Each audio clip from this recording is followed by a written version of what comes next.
the 114 sayings of Jesus found in the Gospel of Thomas. The Gospel of Thomas is a non-canonical collection of the sayings of Jesus reputed to have been dictated to the Apostle Thomas. Apparently, the Apostle Thomas wrote these things. That's what the writer is trying to say. It's basically pseudepigrapha. Jesus said, "Be passers-by." There's also a part where Jesus says in this book, in this gospel, "Be passers-by." In other words, just be bypassers. Like, just pass by. Don't do anything. Just be passers-by. Be bypassers. Imagine Jesus say something like that. Because we know, this hardly sounds like the Jesus familiar to us from the New Testament. Be bypassers. How can Jesus, is that the type of Jesus we read? I don't think so. We cannot be bypassers when it comes to the Word of God. You have to be doers, Jesus says. Be doers. Not passers, not passers-by, not bypassers. Do you see that?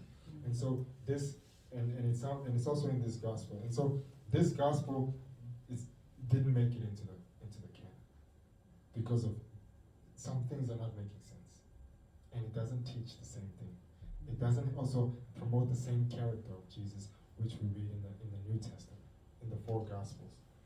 That character of Jesus is consistent.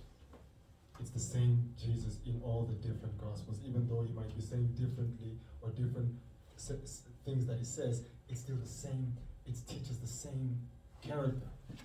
Do you see now? That's the same Jesus that we read in the 4 Gospels. But now all of a sudden here, Jesus is different. He's even saying be bypassers, and he even says, that a woman must make herself male to enter the kingdom of heaven. Like, what is that? That's some weird stuff. That's bizarre. Eat a lion and the lion become a human being and stuff like that. Doesn't make sense.